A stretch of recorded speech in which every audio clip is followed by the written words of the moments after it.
आपको हरियाली तीज की हार्दिक शुभकामनाएं। आज श्रावण मास की हरियाली तीज है, तो आइए महादेव और माता पार्वती का ध्यान करते हुए गणपति वंदन कर कथा को श्रवणपान करते हैं। पूर्व काल में सरस्वती नदी के तट पर सुविला नामक विशालपुरी थी। उस नगरी में कुबेर के समान चंद्रप्रभ नामक एक राजा था। उस राजा की रूप लावण्य से संपन्न, सौंदर्य तथा मंद मुस्कान से युक्त और कमल के समान नेत्रों वाली महादेवी और विशाला नामक दो भार्याएं थी। उन दोनों में ज्येष्ठ महादेवी नामक भार्या राजा को अधिक प्रिय थी। आखेट करने में आसक्त मन वाले वे राजा किसी समय वन में गए और सिंहों, शार्दूलों, शुक्रों, वन्य भैंसों तथा हाथियों को मारकर प्यास से आकुल होकर उस घोर वन में इधर उधर भ्रमण करते रहे। राजा ने उस वन में चकवा चकवी तथा बतकों से युक्त, भ्रमरों तथा पीकों से समन्वित और विकसित मल्लिका, चमेली, कुमुद तथा कमल से सुशोभित अप्सराओं का एक सुंदर सरोवर देखा। उस सरोवर के तट पर आकर उसका जल पीकर राजा ने भक्ति पूर्वक गौरी का पूजन करती हुई अप्सराओं को देखा। तब कमल के समान नेत्रों वाले राजा ने उनसे पूछा, आप लोग ये क्या कर रही हैं? इस पर उन सब ने कहा, हम लोग श्रवण गौरी नामक उत्तम व्रत कर रही हैं। यह व्रत मनुष्यों को सभी संपदाएं प्रदान करने वाला है। हे नृपश्रेष्ठ, आप भी इस व्रत को कीजिए। राजा बोले, इसका विधान कैसा है और इसका फल क्या है? मुझे यह सब विस्तार से बताएं। तब वे सारी स्त्रियां बताने लगी, हे राजन, यह श्रवण गौरी नामक व्रत श्रावण की शुक्ल पक्ष की तृतीया को रखा जाता है। इस व्रत में भक्ति पूर्वक अत्यंत प्रसन्नता के साथ पार्वती तथा शिव की पूजा करनी चाहिए। पुरुष को 16 तारों वाला एक डोरा दाहिने हाथ में बांधना चाहिए। स्त्रियों के लिए बाएं हाथ में या गले में इस डोरे को बांधना चाहिए। यह सब सुनने के बाद संयत चित्त वाले राजा ने भी उस व्रत को संपन्न करके 16 धागों से युक्त डोरे को अपने दाहिने हाथ में बांध लिया। उन्होंने कहा, हे देव देवेशी, मैं इस डोरे को बांधता हूँ। आप मेरे ऊपर प्रसन्न हो और मेरा कल्याण करें। इस प्रकार देवी का व्रत करके वे अपने घर आ गए। राजा के हाथ में डोरा देखकर ज्येष्ठ रानी महादेवी ने पूछा और सारी बात सुनकर वह राजा के ऊपर अत्यंत कुपित हो उठी। राजा ने कहा, ऐसा मत करो, मत करो। लेकिन रानी ने उस डोरे को तोड़कर बाहर एक सूखे पेड़ के ऊपर फेंक दिया। उस डोरे के स्पर्श मात्र से वह वृक्ष पलुओं से युक्त हो गया। उसके बाद उसे देखकर दूसरी रानी भी आश्चर्यचकित हो उठी और उस वृक्ष पर स्थित टूटे हुए डोरे को उसने अपने बाएं हाथ में बांध लिया। उसी समय से उसके व्रत के महात्म्य से वह रानी राजा के लिए अत्यंत प्रिय हो गई। वह ज्येष्ठ रानी व्रत के अपचार के कारण राजा से त्यक्त होकर दुखित हो वन में चली गई। अपने मन में वह भगवती देवी का ध्यान करते हुए मुनियों के पवित्र आश्रम में निवास करने लगी। कहीं कहीं श्रेष्ठ मुनियों के द्वारा यह कहकर आश्रम में रहने से रोक दी जाती थी कि हे पापिन, अपनी इच्छा के अनुसार यहाँ से चली जाओ। इस प्रकार घोर वन में इधर उधर भ्रमण करती हुई वह अत्यंत खिन्न होकर एक स्थान पर बैठ गई। तब उसके ऊपर कृपा करके देवी उसके समक्ष प्रकट हो गई। उन्हें देखकर वह रानी भूमि पर दंडवत प्रणाम करके उनकी स्तुति करने लगी। हे देवी, आपकी जय हो, आपको नमस्कार है। हे भक्तों को वर देने वाली, आपकी जय हो। शंकर के वाम भाग में विराजने वाली, आपकी जय हो। हे मंगल मंगले आपकी जय हो। तब देवी की भक्ति के द्वारा वरदान प्राप्त करके और उन गौरी की अर्चना करके उसने जो व्रत किया उसके प्रभाव से रानी के पति उसे घर ले आए। उसके बाद देवी की कृपा से उसकी सभी कामनाएं पूर्ण हो गई। राजा सभी समृद्धियों से संपन्न होकर उन दोनों के साथ पूर्ण रूप से राज्य करने लगे। अंत में राजा ने उन दोनों रानियों सहित शिवपद को प्राप्त किया।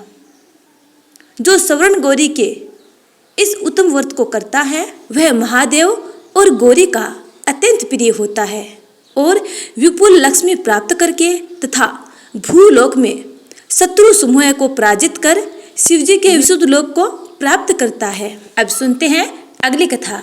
यह कथा भगवान शिव ने माता पार्वती को उनके पूर्व जन्म के बारे में याद दिलाने के लिए सुनाई थी। तो आइए श्रवणपान करते हैं। शिव जी कहते हैं, हे पार्वती, बहुत समय पहले तुमने हिमालय पर मुझे वर के रूप में पाने के लिए घोर तप किया था। इस दौरान तुमने अन्न जल त्याग कर सूखे पत्ते चबाकर दिन व्यतीत किए थे। किसी भी मौसम की परवाह किए बिना तुमने निरंतर तप किया। तुम्हारी इस स्थिति को देखकर तुम्हारे पिता बहुत दुखी थे। ऐसी स्थिति में नारद जी तुम्हारे घर पधारे। जब तुम्हारे पिता ने नारद जी से उनके आगमन का कारण पूछा तो नारद जी बोले, हे गिरिराज, मैं भगवान विष्णु के भेजने पर यहाँ आया हूँ। आपकी कन्या की घोर तपस्या से प्रसन्न होकर वह उससे विवाह करना चाहते हैं। इस बारे में मैं आपकी राय जानना चाहता हूँ। नारद जी की बात सुनकर पर्वतराज अति प्रसन्नता के साथ बोले, हे नारद जी, यदि स्वयं भगवान विष्णु मेरी कन्या से विवाह करना चाहते हैं तो इससे बड़ी कोई बात नहीं हो सकती। मैं इस विवाह के लिए तैयार हूँ। फिर शिव जी पार्वती से कहते हैं, तुम्हारे पिता की स्वीकृति पाकर नारद जी विष्णु जी के पास गए और यह शुभ समाचार सुनाया। लेकिन जब तुम्हें इस विवाह के बारे में पता चला तो तुम्हें बहुत दुख हुआ। तुम मुझे यानी कैलाशपति शिव को मन से अपना पति मान चुकी थी। तुमने अपने व्याकुल मन की बात अपनी सहेली को बताई। तुम्हारी सहेली ने सुझाव दिया कि वह तुम्हें एक घनघोर वन में ले जाकर छुपा देगी और वहां रहकर तुम शिवजी को प्राप्त करने की साधना करना। इसके बाद तुम्हारे पिता तुम्हें घर में न पाकर बड़े चिंतित और दुखी हुए। वे सोचने लगे कि यदि विष्णु जी बारात लेकर आ गए और तुम घर पर ना मिली तो क्या होगा। उन्होंने तुम्हारी खोज में धरती पाताल एक करवा दिए, लेकिन तुम ना मिली। तुम वन में एक गुफा के भीतर मेरी आराधना में लीन थी। भाद्रपद तृतीया शुक्ल को तुमने रेत से एक शिवलिंग का निर्माण कर मेरी आराधना की, जिससे प्रसन्न होकर मैंने तुम्हारी मनोकामना पूर्ण की। इसके बाद तुमने अपने पिता से कहा कि पिताजी, मैंने अपने जीवन का लंबा समय भगवान शिव की तपस्या में बिताया है और भगवान शिव ने मेरी तपस्या से प्रसन्न होकर मुझे स्वीकार भी कर लिया है। अब मैं आपके साथ एक ही शर्त पर चलूँगी कि आप मेरा विवाह भगवान शिव के साथ ही करेंगे। पर्वतराज ने तुम्हारी इच्छा स्वीकार कर ली और तुम्हें घर वापस ले गए। कुछ समय बाद उन्होंने पूरे विधि विधान से हमारा विवाह किया। भगवान शिव ने इसके बाद कहा कि हे पार्वती, तृतीया को तुमने मेरी आराधना करके जो व्रत किया था उसी के परिणाम स्वरूप हम दोनों का विवाह संभव हो सका। इस व्रत का महत्व यह है कि मैं इस व्रत को पूर्ण निष्ठा से करने वाली प्रत्येक स्त्री को मनोवांछित फल प्रदान करता हूँ। भगवान शिव ने पार्वती जी से कहा कि इस व्रत को जो भी स्त्री पूर्ण श्रद्धा से करेंगी उन्हें तुम्हारी तरह अचल सुहाग की प्राप्ति होगी। तो प्यारे भक्तों, प्रेम से बोलिए माता गौरी की जय। अब सुनते हैं अगली कथा। पूर्व काल में कुरु देश में श्रुतकीर्ति नामक एक विद्वान कीर्तिशाली, शत्रुओं का नाश करने वाला, 64 कलाओं का ज्ञाता तथा धनुर्विद्या में कुशल राजा हुआ था। पुत्र के अतिरिक्त अन्य सभी शुभ चीजें उस राजा के पास थी। अतः वह राजा संतान के विषय में अत्यंत चिंतित हुआ और जब ध्यानपूर्वक देवी की आराधना करने लगा, तब उसकी कठोर तपस्या से देवी प्रसन्न हो गई और उससे यह वचन बोली, हे सुव्रत, वर मांगो। श्रुतकीर्ति बोला, हे देवी, यदि आप मुझ पर प्रसन्न हैं तो मुझे सुंदर पुत्र दीजिए। हे देवी, आपकी कृपा से अन्य किसी भी वस्तु का अभाव नहीं है। उसका यह वचन सुनकर पवित्र मुस्कान वाली देवी ने कहा, हे राजन, तुमने अत्यंत दुर्लभ वर मांगा है, फिर भी कृपावश मैं तुम्हें अवश्य दूंगी। किंतु हे राजेंद्र, सुनिए, यदि परम गुणी पुत्र चाहते हो तो वह केवल 16 वर्ष तक ही जीवित रहेगा, और यदि रूप तथा विद्या से विहीन पुत्र चाहते हो तो वह दीर्घजीवी होगा।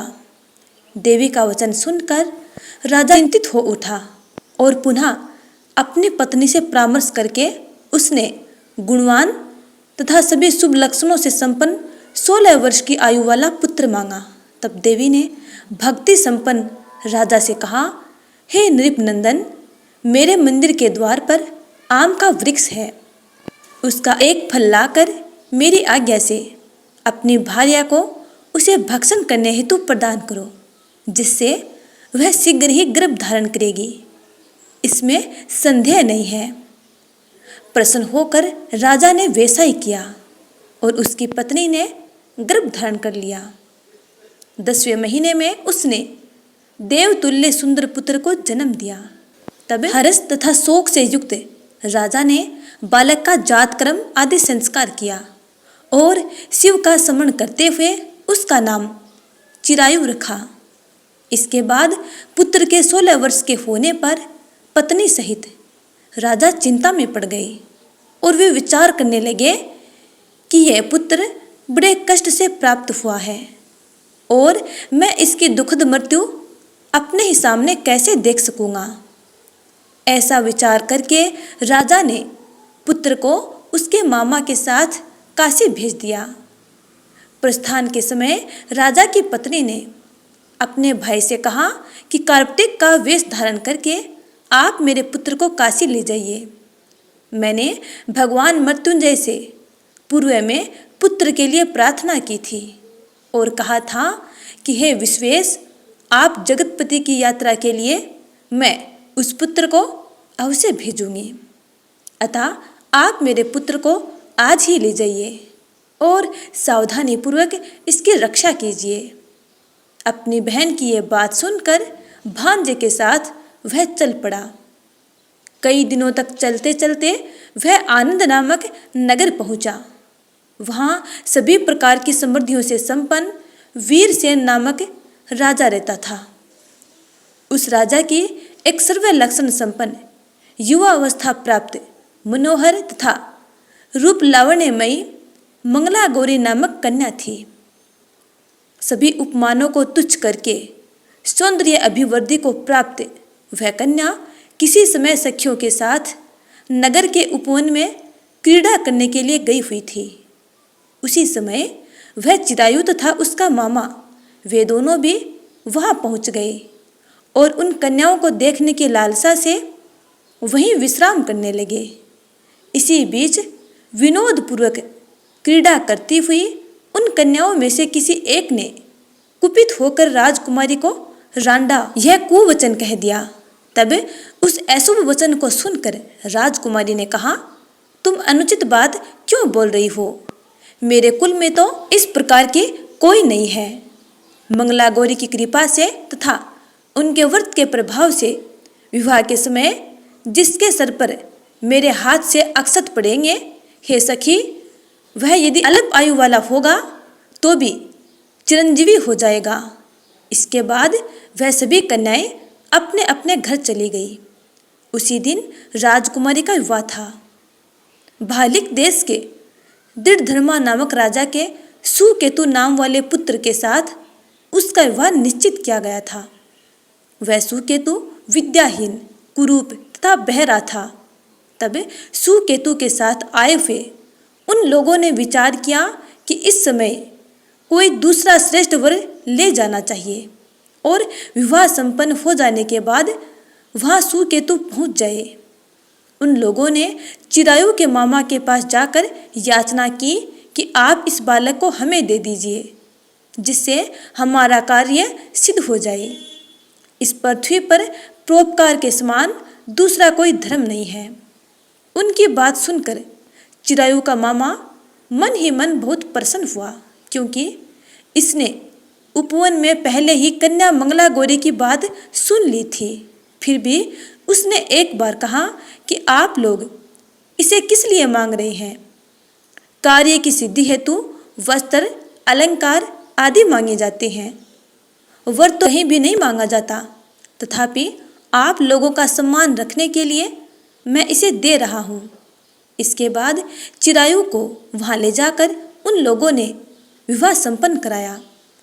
सप्तपदी आदि के हो जाने पर रात्रि में शिव पार्वती की प्रतिमा के समक्ष उस चिरायु ने हर्ष युक्त होकर मंगला गौरी के साथ शयन किया।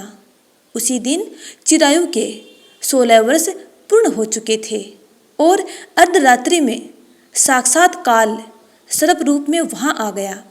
इसी बीच संयोगवश राजकुमारी जाग गई। उसने उस महासर्प को वहाँ देखा और वह भय से व्याकुल होकर कांपने लगी। तभी उस कन्या ने धैर्य धारण करके 16 उपचारों से सर्प की पूजा की और पीने के लिए उसे दूध दिया। उसने दीनता भरी वाणी में उस सर्प की प्रार्थना तथा स्तुति की।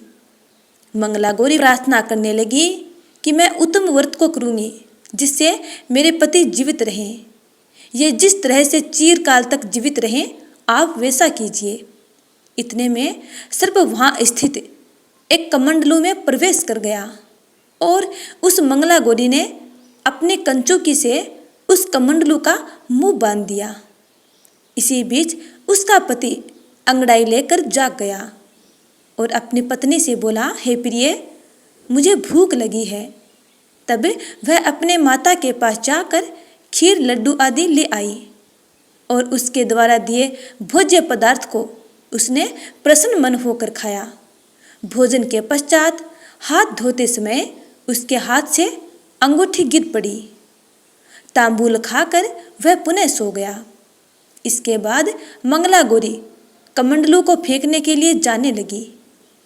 विधि की कैसी गति है कि उस कमंडलू में से बाहर की ओर जगमग करती हुई हार कांति को देखकर वह उस हार को उसने अपने कंठ में धारण कर लिया।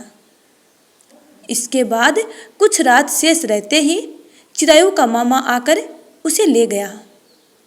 इसके बाद वर पक्ष के लोग सुकेतु को वहाँ ले आए। उसे देख मंगला गौरी ने कहा कि यह मेरा पति नहीं है। तब उन सभी ने उससे कहा, हे शुभे, तुम यह क्या बोल रही हो? यहाँ तुम्हारा कोई परिचायक हो तो उसे हम लोगों को बताओ। मंगला गौरी बोली, जिसने रात्रि में 9 रत्नों से बनी अंगूठी दी है, उसकी अंगुली में इसे डालकर परिचायक निशानी देख ले। मेरे पति ने रात्रि में मुझे जो हार दिया था, उसके रत्नों का समुदाय कैसा है, इस बात को यह बताए। यह तो कोई अन्य नहीं है। इसके अतिरिक्त रात्रि में आम सींचते समय उनका पैर कुमकुम से लिप्त हो गया था। वह मेरी जांघ पर अब भी विद्यमान है। उसे आप लोग शीघ्र ही देख लें। साथ ही रात में परस्पर भाषण तथा भोजन आदि जो कुछ किया गया था, उसे भी ये बता दे, तब यह निश्चित है मेरा पति है। इस प्रकार उसका वचन सुनकर सभी ठीक है कहने लगे, किंतु जब एक भी बात न मिली तब सभी ने सुकेतु को उसका पति होने से निषिद्ध कर दिया और वर पक्ष वाले जिस तरह से आए थे उसी तरह से चले गए। उसके बाद अपने वंश को बढ़ाने वाले महान यश से संपन्न तथा परम मनस्वी मंगला गौरी के पिता ने अन्न पान आदि का स्त्र चलाया। उन्होंने वर पक्ष का वृत्तांत कानों कान सुन लिया कि स्वरूप से कुरूप होने के कारण लोगों के द्वारा किसी अन्य को वर के रूप में आदर पूर्वक लाया गया था। तब उन्होंने अपनी कन्या को पर्दे के भीतर बिठा दिया। उसके बाद 1 वर्ष बीतने पर यात्रा करके चिरायु अपने मामा के साथ यह देखने आया कि विवाह के बाद वहाँ क्या हुआ है।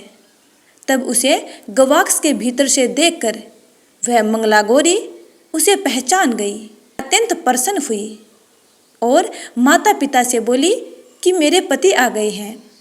राजा ने अपने सुहृद जनों को बुलाकर पूर्व में कहे गए सभी प्रिय निशानी दिखाकर मंद मुस्कान वाली अपनी कन्या चिरायु को सौंप दी। राजा ने शिष्ट जनों को साथ लेकर विवाह का उत्सव कराया।